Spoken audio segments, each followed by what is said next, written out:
Good morning, guys. Happy 2026. This is Bill from WPS Reptiles in Kenosha, and we are on our way to the Show Me Reptile Show in Janesville, Wisconsin. It's January 4th. It's the first show of the year, and I am representing Badgerland Reptile Rescue today, and I'm all solo, going by myself, which is really cool. And we got this. This is going to be fun. One of my favorite things to do is obviously education, teaching people about these animals, especially people who are not living with them, maybe not familiar with them. Maybe were raised and grew up with misconceptions, misunderstandings, and myths about these animals.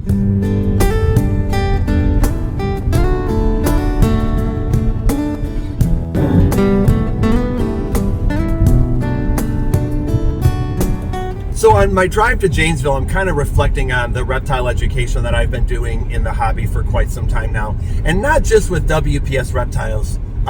My eyes are going to stay on the road, by the way, I promise. I'm looking straight ahead at the road, guys. Not just with WPS Reptiles, but previously I volunteered with Friends of Scales Reptile Rescue. I volunteered with the Madison Area Herp Society. I've been doing education for a really long time. In fact, I can remember being 18 years old, which is 1992, 1993, having a collection of reptiles in my bedroom and bringing them to local elementary schools to teach the kids about reptiles and their adaptability, and no, chameleons don't turn red when you put them against something red. And so in this video today, I don't want to do like the top 10 myths about reptiles. I think that's been done. But what I want to focus on in this video today are what are those common questions that I get at almost every birthday party, every presentation, and let's kind of go over those questions, and I'm going to do my best to answer those to the best of my ability. So let's get to the Janesville show, let's get set up, and then let's talk about what some of these common misunderstandings are about reptiles.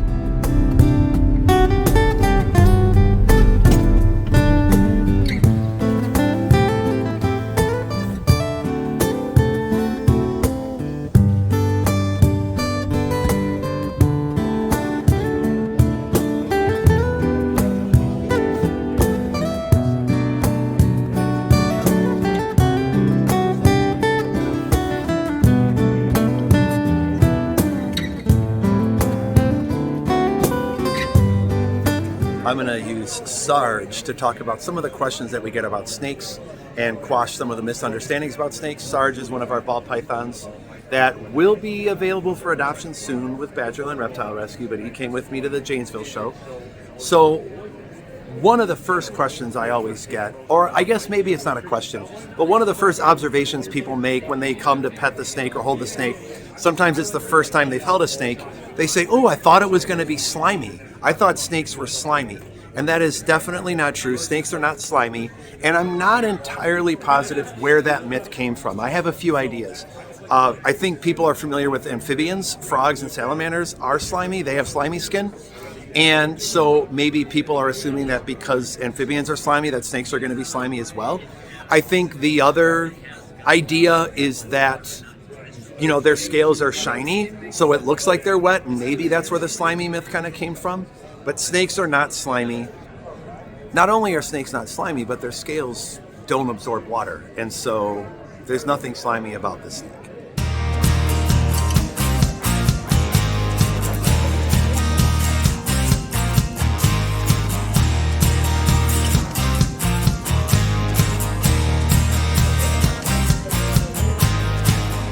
I'm not making fun of anybody for asking questions in this video. I promise there's usually never a dumb question.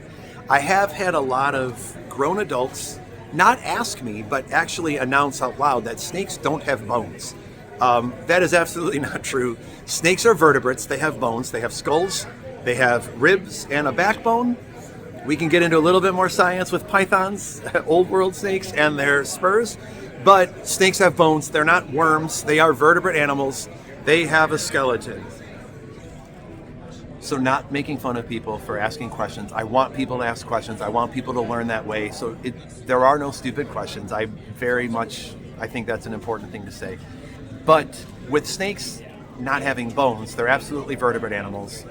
But I think people are way more familiar with worms than they are with snakes. And sometimes people have spent years and years without actually seeing or interacting with a snake in real life, but you see worms all the time. And so I think that's where that question comes from, or that misunderstanding.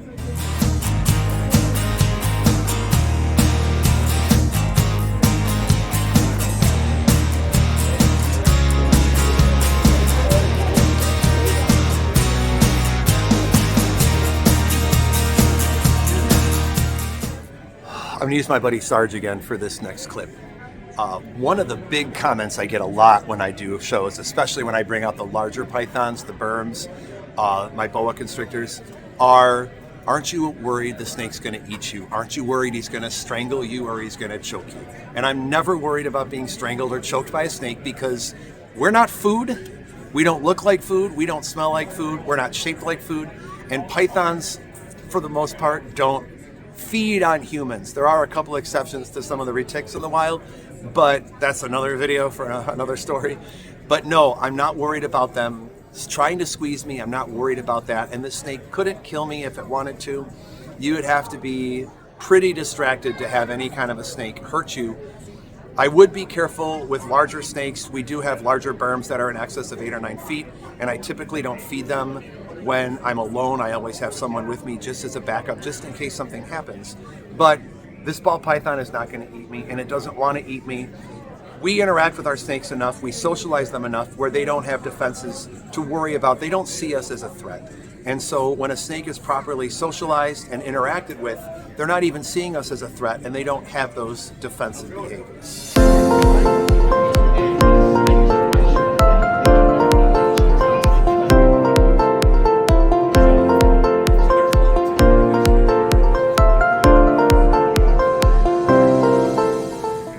All right, so here's our ambassador Kilo. He's a blue-tongued skink. He's a super cool dude, and I'm going to use him for my next example. Is I get asked a lot at our presentations, does he like being pet and does he like being handled? And I don't know if he does. And so the way I like to answer that question is I can't tell if he likes it, but I would be able to tell if he didn't like it. And so if a reptile is not interested in interaction, if they're seeing you as a threat, if they're nervous, they're going to demonstrate those behaviors. And so he would try to get away. He would, whatever reptile defenses they are for whatever species they are, you can absolutely tell if they're not interested in being handled or interacted with. And if he's not showing any of those behaviors, he's not showing any defense, he's not trying to get away, he doesn't seem agitated, he actually seems really curious and interactive right now. So is the opposite of not liking something, or is it indifference? He tolerates interaction, he tolerates petting. That's the best we can get, maybe. So I don't know how to answer the question of if he likes being pet or not, but I absolutely could tell if he didn't like to be pet. And so that's kind of my favorite way to answer that question.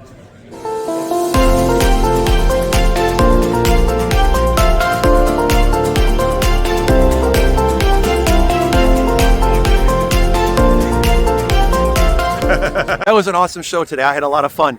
I am going to get loaded up, get back to the facility in Kenosha, and then we can talk a little bit more while we're there about some more common questions, misunderstandings about reptiles. Let's get back to Kenosha.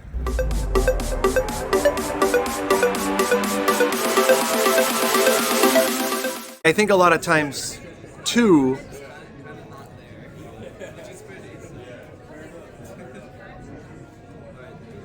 forgot what I was going to say. Yeah, no problem. Like I had the bag.